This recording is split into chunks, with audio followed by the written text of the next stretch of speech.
Hello, Chris. How are you doing? Hey Marcus, good to meet you. I'm very well here. We are here in the mountains, so yeah, we are blessed in a way. So you're also blessed because you're our first guest on our Screen Time series of conversations with architects, sponsored Thank you for that. by Enscape. And also you've been on Dezeen 2 days in a row because you also featured in the Recite takeover that we did yesterday.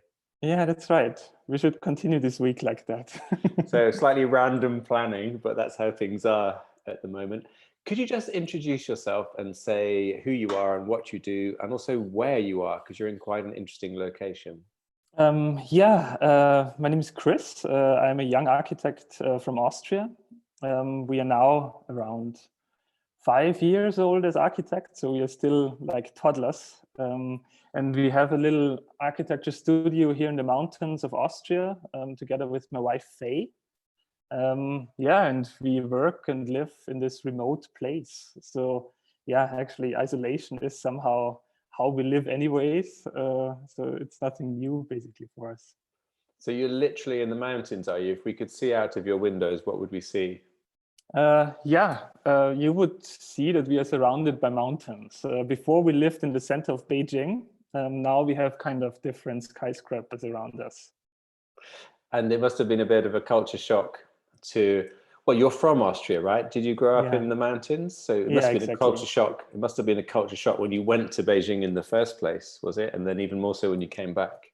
Yeah, but I think that that's human nature, that you adapt very quickly to something. And this was the case for me in Beijing, but also now for my wife, who is Chinese, now living here in the mountains.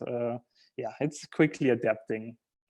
And what about adapting to lockdown during coronavirus? Is that something that's easy for you? For us, actually, it's not so much difference because, I mean, we are kind of used to be away from where life is happening. But maybe there is a little different take on this because we have now, like, we don't feel guilty anymore to, live in an area like this. It's a little bit like Christmas holidays where everyone has off, so you really enjoy your days off. Usually when you have off, you're always feeling a little bit guilty that, the other guys are working and you could miss something or so, and you don't live out your fullest potential. But in this case, it's a very creative time for us, I guess.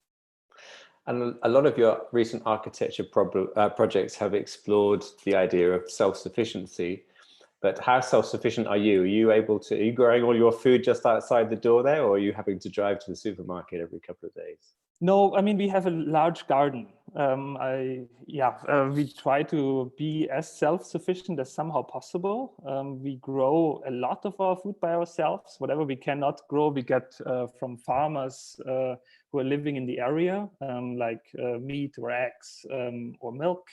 And for the usual appliances, we have to go to the supermarket. But we try to live as self-sufficient as somehow possible, which is comes in very handy at times like this.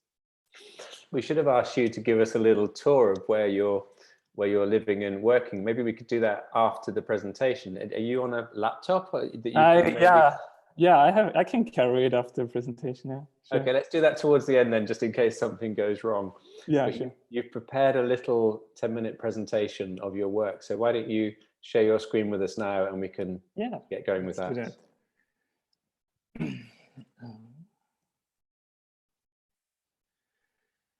Okay. So I'm gonna start with my dad. How I usually start talks. My dad, he was quite of a crazy guy. He was a climber. He did most of his stuff free solo. So alone, him and the mountains. He was alone in the mountains. And if you would ask him why he actually did that, he would say, well, because he feels alive. And what I think he meant by that was that he was fully connected to his senses, to his emotions, to his feelings. And I'm now also going a lot to mountains. And I can understand this, that, you need to be really aware and really live in the presence. Otherwise, it gets very dangerous in the mountains. So you need to be connected to yourself, but also to your natural surrounding. And yeah, I thank God maybe got the upper body strength from my mother's side, so I became an architect instead. But I think that also architects can learn a lot from what my father somehow went through. And I think we also, as a little studio, we always ask the questions like, how can we create buildings that really make us feel something? So we try to work a lot with natural materials. For example, for these bamboo projects, we developed a structural system entirely made out of bamboo. We actually first, we developed this one for 3 years. Then we first published it on Dezeen, and afterwards we found some clients for that. So we somehow reversed the kind of way of acquisition of an architect. We first did what we think is important, and afterwards we got some clients and some projects who somehow shared this vision. And I think that, you know, we this project then also connects then people back to a certain wilderness and rudimentary. This project is a recent project, and this one connects people to their maybe inner self, to take a walk in solitude, to think for 20 minutes, to somehow be connected to yourself for 20 minutes, be with your own thoughts for a little while. And I think we actually miss these kind of spaces in our city. If you look at our cities, they somehow follow the economic system, and they follow a lot profitability. And that's why a lot of buildings are built these days with international style of a concrete frame and curtain walls on it.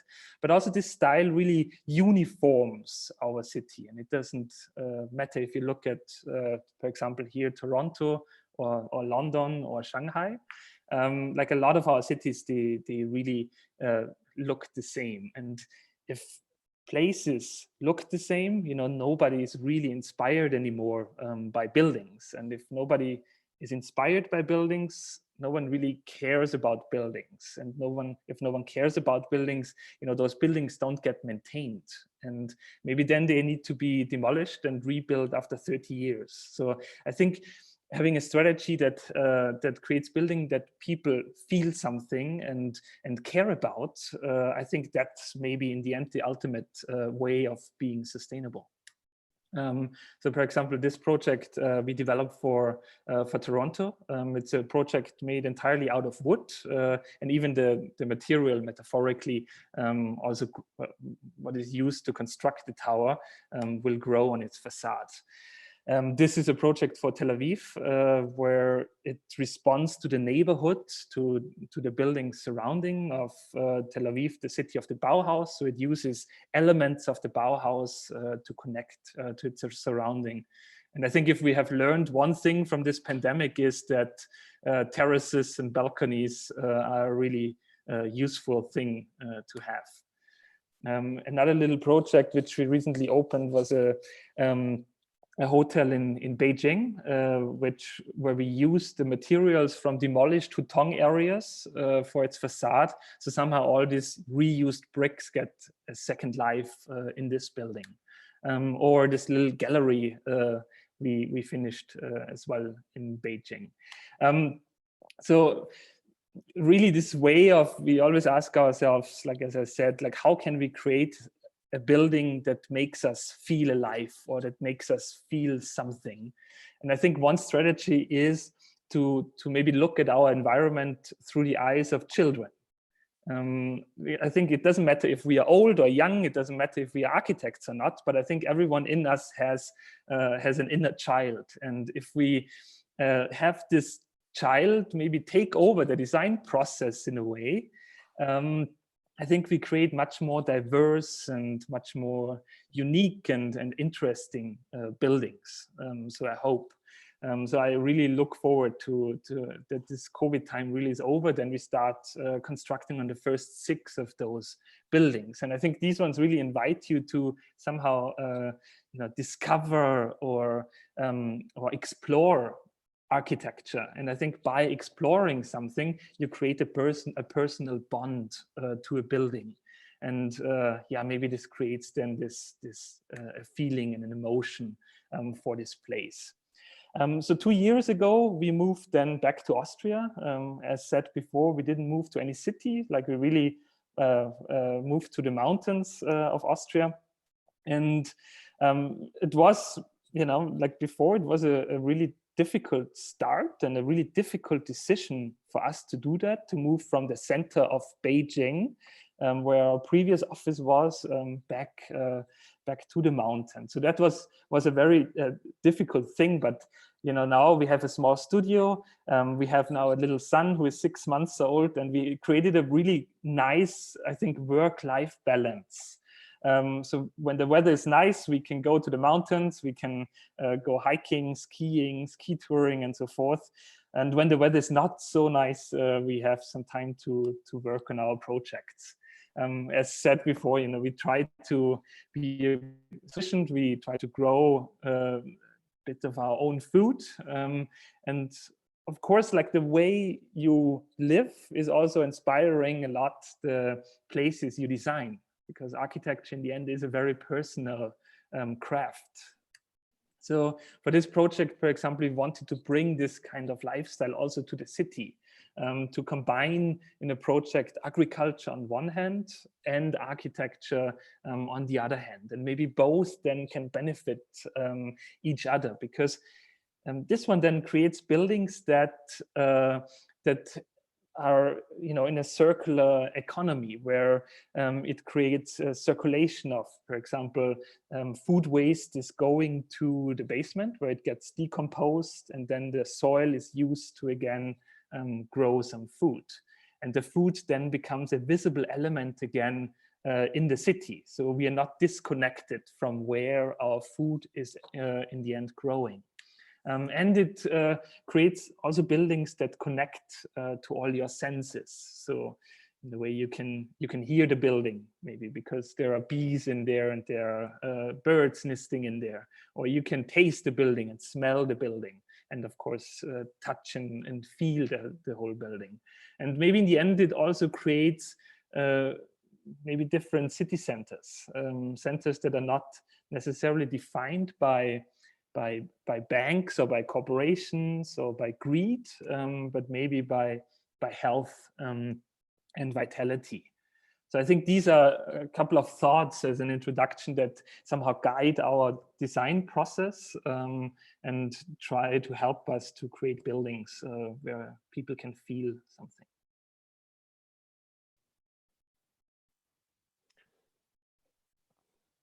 Great, thank you very much. And you mentioned there about seeing the world like a child, or using your inner child.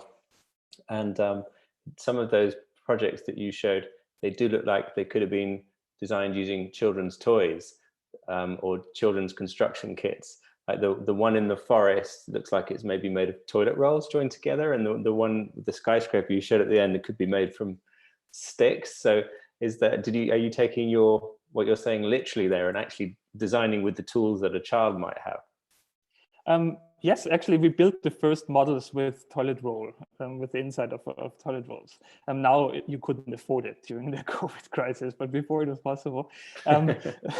But yes, but I think that, you know, like also when we're working on a project like this, you also feel like a child. Like it's just joyful to work on a project like that. We always had, like I had maybe, you know, like the angel on my left side, like which was my 6-year-old nephew, and like my professors in university on my right shoulder. So always said, no, that's not efficient. No, you know, like this is not how a building is supposed to work.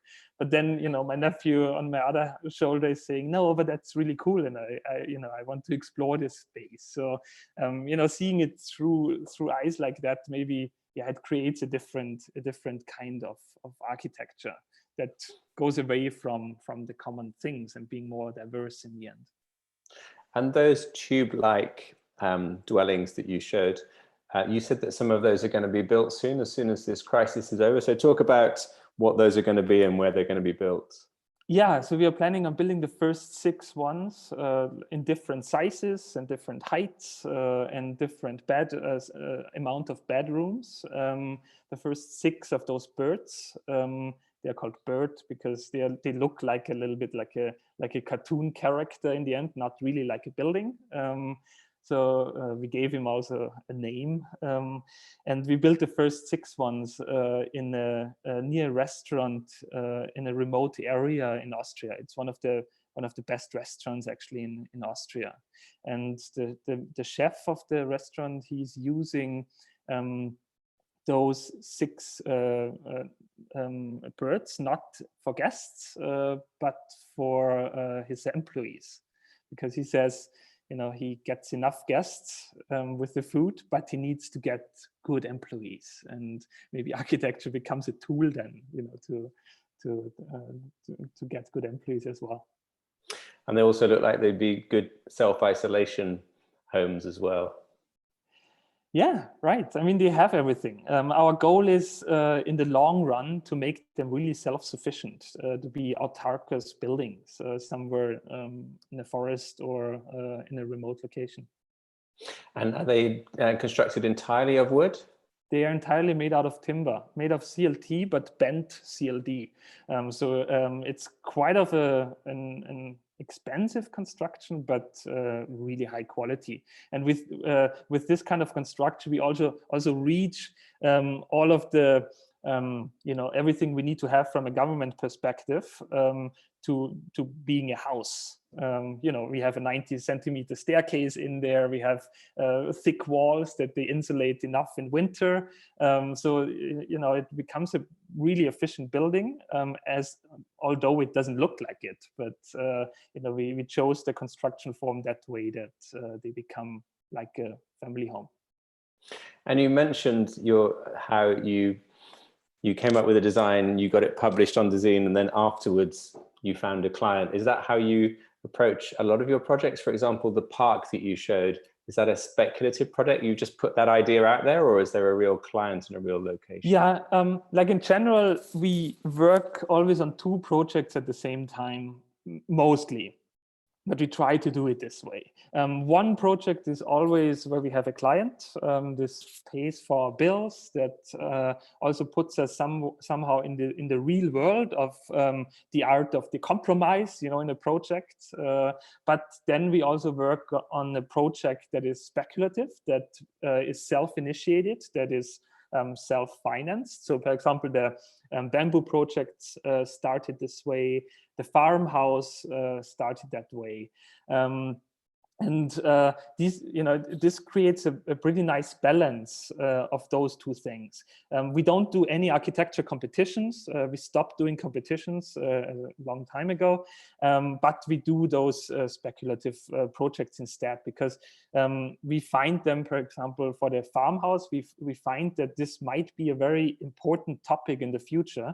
So instead of waiting for the right client where we can do it, we do it and then find the right client who feels inspired by it. This also maybe reverses the business model of an architect, because usually you really, as an architect, you are in the business of being unique, right? I think Rem Koolhaas said that we are always creating prototypes, but we never really ship the product itself. So it's really a business of uniqueness.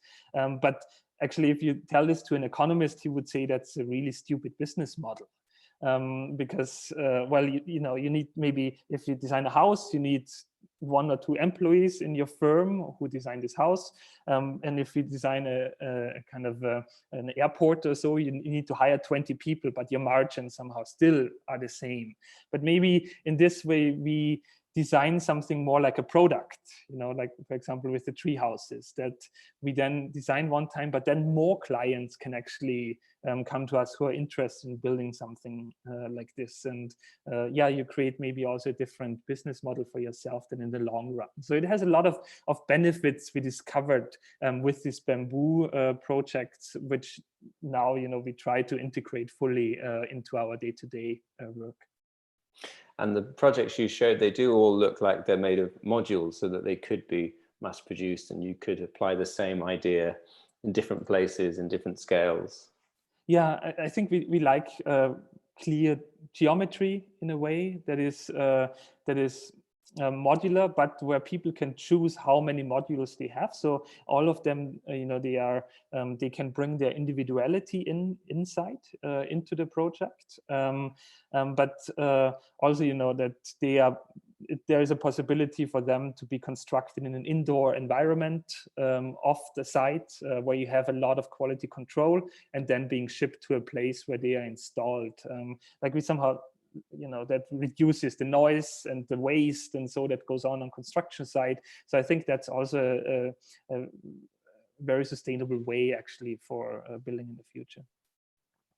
And of course, timber is a kind of accepted construction material. There's various ways of making it structurally sound. You talked about CLT, but bamboo is a bit harder to work with by my understanding, because it's very irregular, the thickness changes, and it's quite difficult to join the stems of bamboo. And then also they tend to rot if they come into contact with damp. So is it really a viable potential building? Of course, the benefit of it grows super fast and it's completely natural, but how realistic is it that we might see buildings made of bamboo that aren't just sort of low-level dome-like structures? I mean, bamboo, yeah, and I mean, yeah, I mean the beauty of bamboo at the moment is in its imperfection, right? It's not a perfect material, which somehow we are drawn towards it because we as humans, we are like massively imperfect.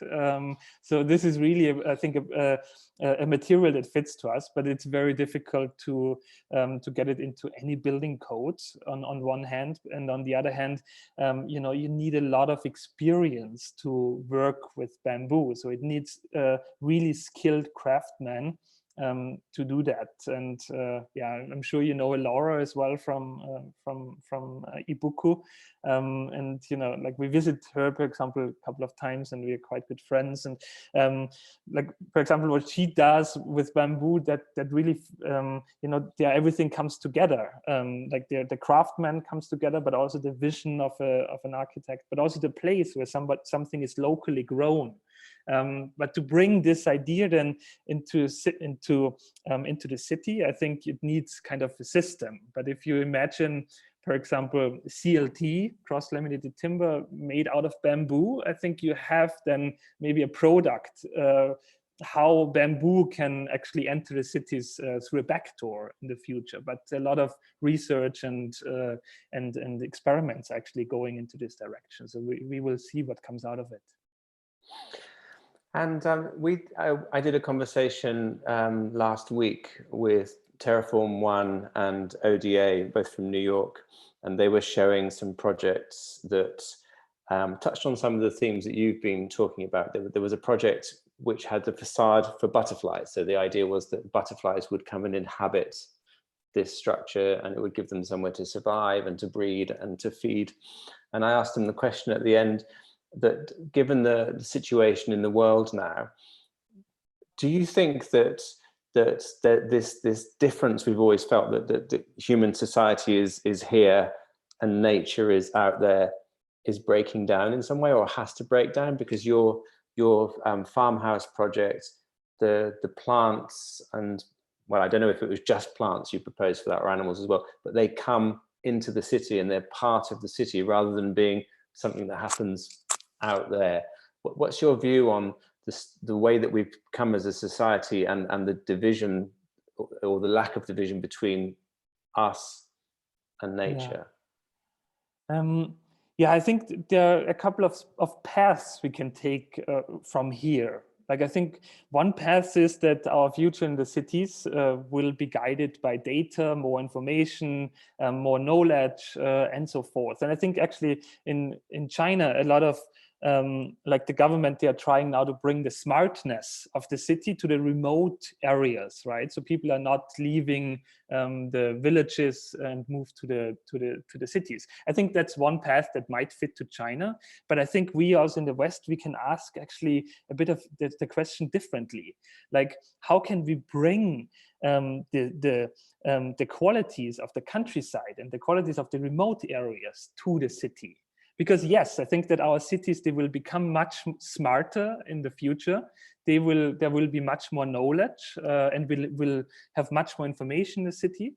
But I think we will feel much less in the cities if we don't do that. So I think the question is not just of how can we generate information and knowledge, but also how can we generate consciousness.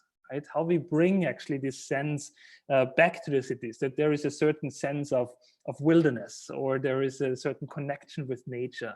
And because I think if we lose this contact with our natural surrounding, we won't be able to solve climate change, global warming, and all those really big issues we face for the future. It's interesting that you mentioned the word wilderness, which sort of implies something that's untouched by humanity, but also something that has the potential to be scary or even threatening. And then you started off your talk with those terrifying pictures of your dad doing insane stuff. But a lot of architects are trying to build nature into their buildings, urban farming. You know, talking about balconies, somewhere you can enjoy fresh air. You know, Stefan Boeri's approach, but that's not, there's no wilderness there. It's very tame nature, isn't it? Do you think there should be a bit more danger in architecture? Oh yeah, it's designed nature, honestly, and I mean it is also a lot of greenwashing. It's not nature, right? Nature is what we have in the backyard. Maybe a little bit. I mean, there are also a lot of people already in on the mountaintops and so. But I think that there is also like this sense of earning real gratification in what you're doing. And you also can have that with designed nature, for example, with your garden, that you know, okay, how much effort it really takes to grow this tomato. Or if you go, same when you go to the mountain and you have a hike of 5 hours and then you eat an apple on 3,000 meters altitude. You know, this apple tastes better than any gourmet restaurant meal ever can. And this, to get real gratification in times like this, where every gratification is so easy to achieve with a like on Instagram or ordering in food and so, I think this is something, you know, this sense, I think cities really can learn from the countryside, or the sense of neighborhood or building communities and so. So it's not just like wilderness, but, you know, bringing those qualities maybe back in a certain way. I'm lucky here in London. I have a small garden outside. It's raining today, but the weather's been beautiful ever since the lockdown started, actually. And so I've been consciously going out into the garden to enjoy the fresh air, but also to, you know, engage with nature. I've been digging, and I've been enjoying watching how the birds come if I'm digging, and they come and, you know, they catch the worms. And nature has a big revival everywhere. But I found, though, that I've kind of run out of things to do, though. So it comes a point that you do so much gardening that you start to destroy it. And the human desire for neatness and order and control sort of takes over. And you realize that all the weeds that you're pulling up are actually food for some creature. So you consciously be aware that you need to stop at some point and let nature just be wild. Yeah, that's an interesting thought, actually. Yeah, because when we plant a garden, we actually think we grow now nature, but actually, in order to grow the garden, we destroyed nature in the first hand, where the grassland was. Yeah. That's true. Yeah, so I go out now and I dig, even though I don't need to dig, just so that the birds can get some food. It's just a sort of a mixture of exercise and therapy.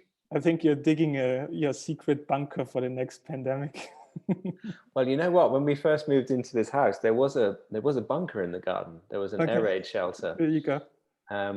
We didn't know what it was. There was a bump at the back of the garden, and I started to dig, and I hit solid concrete, and it turned out that it was an air raid shelter from the war. Uh-huh. And then one day I actually dug up a bomb, which was pretty scary. Yeah. So you come up now from the bunker for those interviews, and then you're going straight back. I'm lucky to still be alive after digging up a bomb, I can tell you. Chris, I think we've got quite a lot of questions from people watching the interview. Can I read you a few of them? Sure.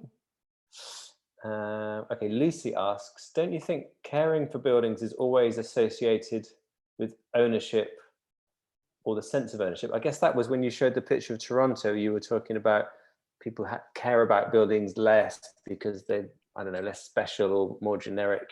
What did you mean by that point, that you don't love the buildings, you don't look after them, and then they start to fall apart?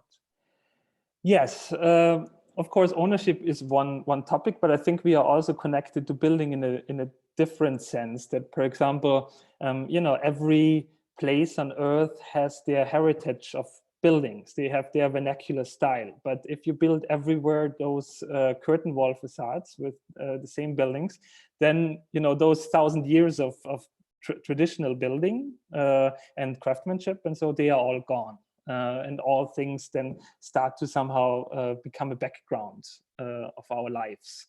So I think there is, yes, ownership on one hand, but there is also that you identify with the place you're living in, and identify maybe also, a sense of tradition in certain buildings of a place within them.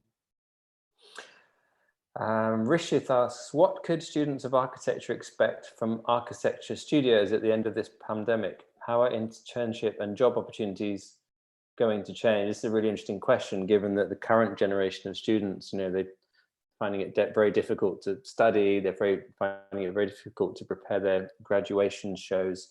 Have you any idea what this means for the jobs market? Yeah, I mean, I hope that we are not going back where we have been before this discussion of free internships and so came up, right? I think that a lot of studios, I think they changed now their mindset that interns are super valuable workers and they should get paid accordingly. And I hope we are not going back to a place where there is just too less work for too little people. And interns start then to work for free again. So I hope we are not going back to that. But I do think that there will be some change also of how we work. That a lot of companies, they discover, well, home offices are not that bad. And maybe not every one of us needs to spend an hour in traffic in order to get to the office every day. Maybe that's also a revival then of the countryside, and more people discover that why should I pay so high rents if I could live for the same thing on the countryside for more space. So maybe there are some opportunities we can take from that. People are starting to say that, aren't they? They're starting to say, well, look, one of the things that helps coronavirus spread is when people are close together, which means density, which means cities, and therefore maybe this kind of push towards having people living closer and closer together has been a mistake. What do you think about that? Well, it always depends from which perspective you're looking at it, right? Like if you look at it from a climate perspective, it's good to densify our cities. If you look from the eyes of the pandemic, it can spread pretty well in places like that.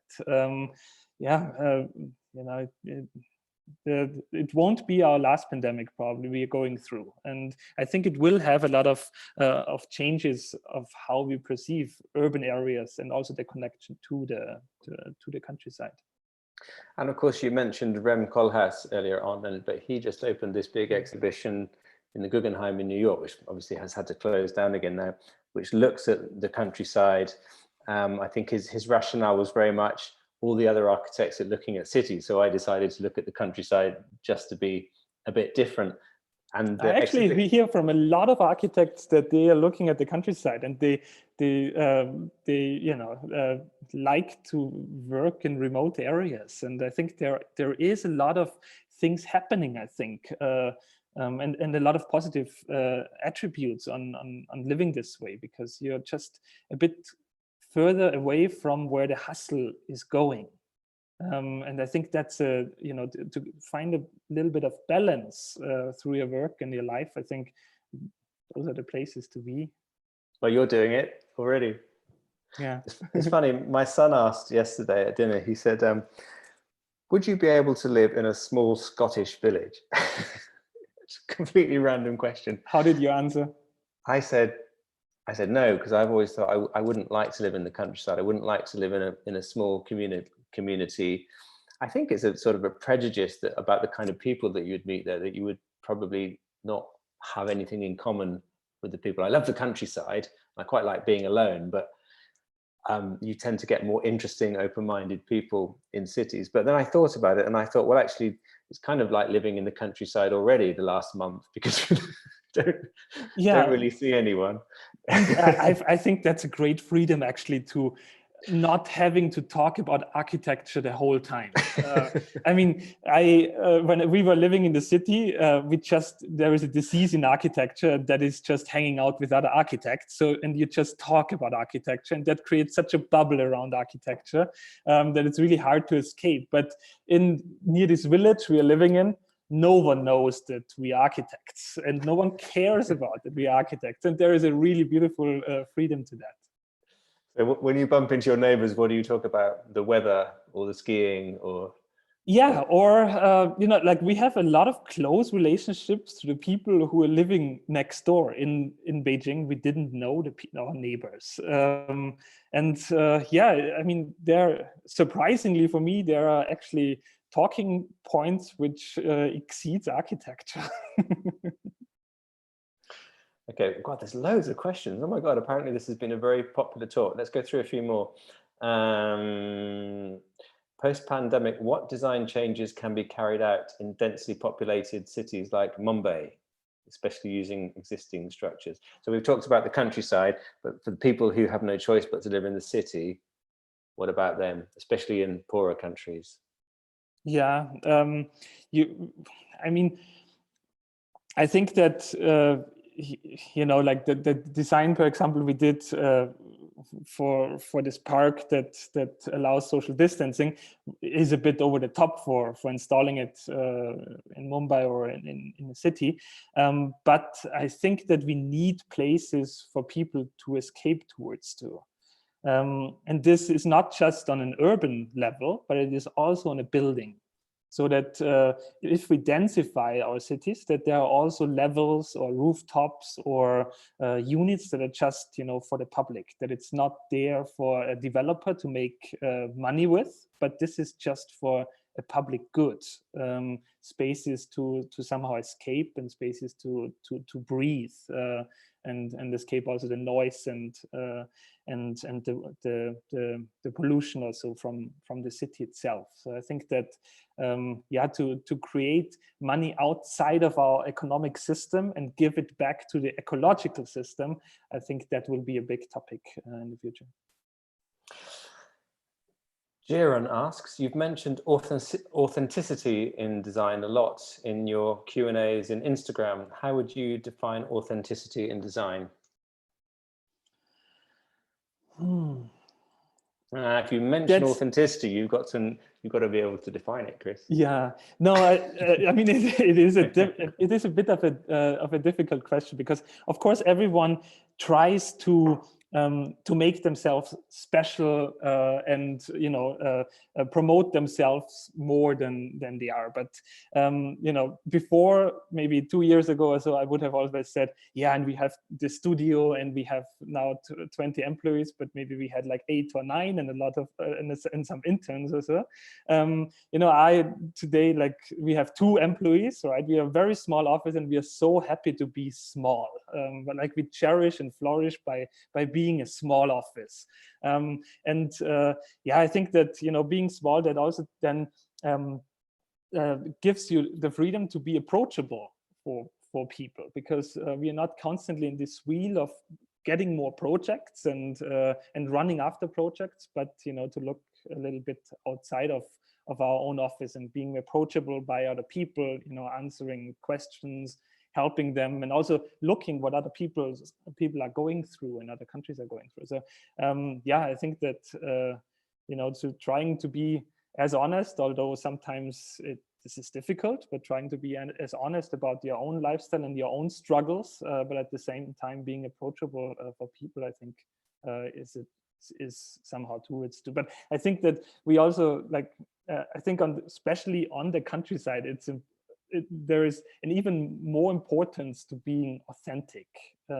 Like for example, before we founded an office which was called Panda, and this was a synonym. And I think in the countryside, like to have a company that have a synonym as a name, it's, for example, not so authentic as if you stand with your own name for the projects you're working on for clients. So we did this little rebranding for this one, and so we try to be like as authentic as possible, although sometimes it is hard. But is there such a thing as authenticity in design? I mean, do you have to believe in truth to materials or context or anything like that, or is it okay for people to design whatever they want that looks like whatever it can? Yeah, I mean, we tried. I think that architecture in itself is very personal, right? So how you grew up, where you live, what your lifestyle is, I think influences a lot the projects you're working on. So for me, it wouldn't make any sense for our office to design an airport. Except it is an airport where you grow your own food or so.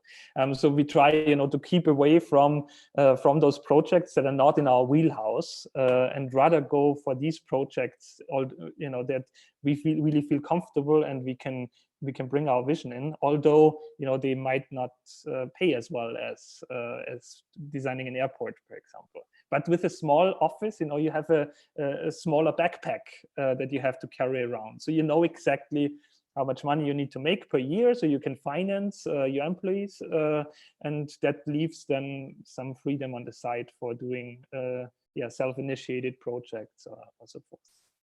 Okay, I'm going to ask you one more question before you show us a little bit of your house. Guadav asks, how do you see glass and concrete as materials? And also, do you focus on saving embodied energy during construction?